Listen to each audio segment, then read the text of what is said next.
जहाँ से आए वो गुरु उसी से मिला दे, वो सबका गुरु है। यहाँ जो आएगा वो गुरु नहीं बनता, यहाँ से जो आएगा वो मददगीर बनता है, सहायता करने वाला बनता है, आपकी हेल्प करेगा। और जब तुमको ले चलेगा, पहुँचा देगा, तब तुम कहोगे कि गुरु तो ये है, ये तो यहाँ गुरु बनने नहीं आता, वो जीवों को जगाने के लिए आता है, सफाई करने के लिए कि इनके मन की, बुद्धि की, चित्त की, और ये इनका अंतःकरण है और ये जीवात्मा जो गंदे हो गए, इनकी सफाई कैसे जाए, तो उसको उसकी युक्ति मालूम है, तो सफाई करता है। और आँख खुलेगा, कान खुलेगा, फिर नाम से जोड़ेगा, शब्द से जोड़ेगा, फिर ये तुरंत उसको पकड़ेगी और चढ़ेगी। जैसे ही चढ़ने लगेगी तो प्रकाश ही प्रकाश है, उधर अंधेरा नहीं। यह अंधेरा तो इन आँखों के लिए है कि अब सूरज निकल आया तो इन आँखों के लिए उजाला हो गया, और शाम को जब डूब गया तो इन आँखों के लिए अंधेरा हो गया। लेकिन जब अंधा हो गया तो दिन और रात अंधे, तो दोनों अंधेरे, उधर भी अंधेरा इधर भी अंधेरा, तो उधर भी झूठ है इधर भी झूठ है। इसमें ना उजाले में कुछ है ना अंधेरे में कुछ है। अब वो जो खुल जाए जहाँ ना सूरज निकलता ना डूबता है, और उधर अंधेरा कभी होता नहीं, वो जैसा कहता है हो जाला। तो जिधर से जिसमें आए थे उसी चीज़ को आपने पकड़ लिया तो चढ़ोगे तो जिसके यहाँ से आवाज़ आ रही है उसी के पास पहुँचोगे, साक्षात्कार दर्शन होगा। तुलसीदास जी महाराज छोटे थे, जब 5 बरस के हुए तो अंदर से उनके एक लहर उठी, उनके अंदर से एक लहर उठी कि किसी महात्मा का दर्शन होना चाहिए। तो अब किसी से कह तो सकते नहीं है, तो महात्मा क्या देगा कि दर्शन होना चाहिए। तो माँ बाप के घर में किसी को न बताए, उधर रास्ते में चले जाए, तो रास्ते में खड़े ऐसे करके देखे, ऐसे देखे, कभी इधर देखे, तो घर में अब तलाश हो कि बच्चा कहाँ गया, इधर उधर ढूंढा इस घर में उस घर में नहीं मिले, तो किसी ने कहा वो रास्ते में खड़ा, वहाँ गए, पकड़ा तो दे तमाचे रहते, बड़ा डांटा फटकारा है। एक दिन तो घर में रहे और फिर इधर रास्ते में चले गए। अब अंदर से उठ के लहर उठे कि कोई महात्मा का दर्शन हो, उधर जा करके उधर देख रहे इधर, तो फिर तलाश हुई उनकी, भाई किधर चला गया, तो मालूम हुआ कि उधर है, तो मतलब वहाँ गए, फिर उसको मारा पीटी की ले आए घर में। अब कई दिन तक ऐसे मार खाते रहे, कई दिनों तक। जब उनकी करीब 11 साल की उम्र हो गई तो एकदम से 2 बजे उठे और चले गए रास्ते में, तो रास्ते में बैठ के रोए, खूब रोते रहे। सुबह भोर में उधर से एक महात्मा अंधेरे में जा रहे थे, तो उन्होंने देखा एक बच्चा आया रो रहा। अरे पहले तू रो रहा, मैं तो तेरे लिए आया था, तू यहाँ रो रहा, आ इधर। तो उसको बुला लिया और बैठाया, उसको कहा देख तू घबरा नहीं, मैं आया हूँ, तेरे लिए आया हूँ, देख तेरे पास में ये आँख है अंदर में, ये 2 आँखें इसको बंद कर रहा ये, और अंदर की आँख का रास्ता अंदर से, और सामने देखना तो सीधा ऐसे करके सामने देखना, तो तुझको पहले तो अंधेरा मिलेगा, और जब सामने तू अपनी आँख को रोकेगा तो उसी में तुझे चिन्ह मिल जाएगा, एक काला था, उसको मत छोड़ना। उसको बताया तो आंखें बंद कराई, उसको कहा देख बंद कर, तो बंद कराया तो उसको दिखाया कि देख वो दिखाई दे रहा, वो देख वो दिखाई दे रहा। तो पूछा दिखाई दे रहा कि हाँ दिखाई दे रहा, तो कह लगे इसी पर रोकना, इसी पर।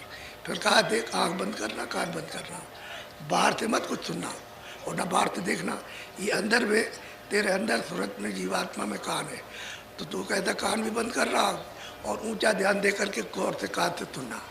तो मन को, चित्त को, बुद्धि को रोक के रखना कानों के साथ। देख ऊपर से भगवान की आवाज़ आ रही ऊपर से, जब तू उसको सुनना तो आवाज़ को पकड़ लेना। उसको ठीक से तब समझा दिया, तब बता दिया, तब समझा दिया, बता दिया, उसकी समझ में आ गया। अच्छा तू जा घर, और जब तेरी आँख खुलेगी तो मैं तुझे मिलूंगा अंदर, अंदर मिलूंगा, अंदर मिलूंगा तुझको, घबराने का नहीं। तू जा अपने घर में रोज करना, नागा मत करना। अब वो तुमको लग गई याद, तो तुमको मिल गए। अब वो घर में गए, कभी वहाँ बैठ जाए, कभी वहाँ बैठे, कभी उधर बैठे। तो माँ बाप कहे अरे तू बैठा रहता है, अब बड़ा हो रहा है तो कुछ काम काज तो कुछ करना चाहिए ना घर का, और तू बड़ा हो रहा, तो मारना तो बंद कर दिया। तो मारा तो बच्चा होने लगा बड़ा, तो मारना पीटा बंद कर दिया, अब डांटना। तो कभी कमरे के जंजीर अंदर बंद कर ले, तो बैठे नहीं करते, ऐसे करे जो बताया था उन्होंने गुरु जी ने, वो मतलब बताया तो करते। तो उनकी आँख खुल गई, कान खुल गए, आँख भी खुली और कान भी खुले। अब वो क्या कहते हैं कि मैंने अपनी जब शुरू में अपनी आँखों को बंद किया तो मूंदे और नैन त्रिस्तित में बहे। मैंने जब आँख बंद की तो जब आँख खुली तो मैं इतना ठंडा हो गया कि जैसे हजारों तिल्लियाँ बर्फ़ के ऊपर रख दी, उतने भी ज़्यादा ठंडा हो गया। जब ठंडा हो गया तो मैंने आँख देखा तो सामने एक दरवाज़ा खुला, इतना बड़ा दरवाज़ा, वो कहते हैं जितना ये सारा विश्व नहीं है, इतना बड़ा दरवाज़ा देखा तो बड़ा सुंदर, बहुत खूबसूरत, बड़ा प्रकाश, बड़ी कारीगरी, भांत भांत की, जो है लिखने में नहीं आ सकती, ना कोई इंजीनियर बना सकता। ऐसे बैठ के दे रहे तो वो खुलता नहीं था। ये तो मालूम हो गया गेट है, लेकिन खुल नहीं रहा था। अब उसको देखे तो खुले नहीं। तो वो कह गए थे कि जब तक कोई चीज़ जो ऐसा मालूम हो कि बंद हो गई तो रोना।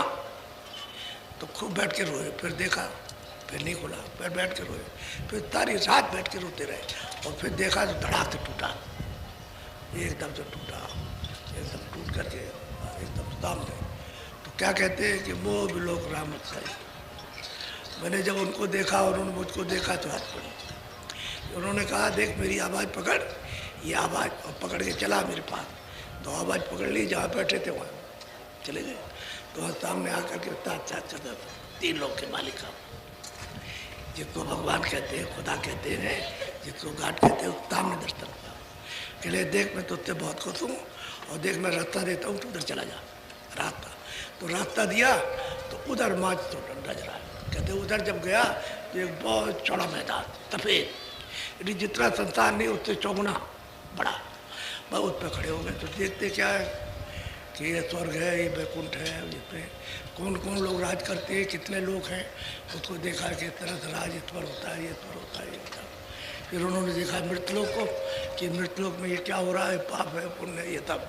तो ये जीवात्मा कैसे निकाली जाती है और कैसे डाली जाती है, और कहाँ निकाल के ले जाते हो, और कौन हिसाब करता है, और कौन फिर उनको हुक्म देता, और फिर उनको कहाँ ले जाते। तो चार खाने क्या है, तो उसको उन्होंने देखा भी चार खानों में कैसे बंद करते उनको इस तरह से, और फिर नरक में कैसे, सब देखा उन्होंने अपनी आँख से पूरा, तब देख लिया, सब बोध हो गया, सब उनको ज्ञान हुआ उनको, आँख भी खुल गई और कान भी खुल गए। अब वो गुरु जी तो आगे मिले, तो गुरु जी ने कहा कि देख यहाँ मत पतना, इसके देखने मत ना, ऊपर देख, ऊपर है। तो ऊपर ऐसे करके आ करके देखा तो क्या कहते हैं, अति विचित्रता लोक है, देखा अनेकों ब्रह्मांड जो लिखने में नहीं आ सकता, इतने ब्रह्मांड और विविध भांत की रचना थी। ऐसी सुंदर सुंदर रचना कि जो है न लिखी जा सकती, न जबान से कही जा सकती। वो अपनी आँख से बैठ करके देखते, देख रहे हो। आपको तो रामायण सुनाई है अंधे ने, और बहरा सुनता रहा, लेकिन ये नहीं पूछा कि तुम्हें ये क्या है। ये तो किसी से पूछना चाहिए था कि भाई ये क्या चीज़ है, ये कहाँ दिखाई देता है, कौन बताएगा इसको, समझ के तरह रहता कौन बताएगा। तो वो तो आपने पूछा नहीं, सुन लिया, उसने सुना दिया और चला गया। ये कलयुग में 1589 में जन्म हुआ और मतलब और 1680 में तेरी छोड़ा। अभी कितने दिन हुए, अभी कुछ दिन तो नहीं, कलयुग में। और उन्होंने कहा कि सबको समान, इस कलयुग में जितने भी मनुष्य शरीर में है, कोई नर नारी हो, किसी जात में कोई मतलब नहीं, जितने भी नर नारी है, जितनी जातियाँ वो नहीं, मनुष्य इंसान, उनमें सबको अधिकार दिया है कि तुम जीवात्माओं का भजन कर, जीवात्मा दे उस मालिक का भजन कर सकते हो, कोई रोक टोक नहीं सबको।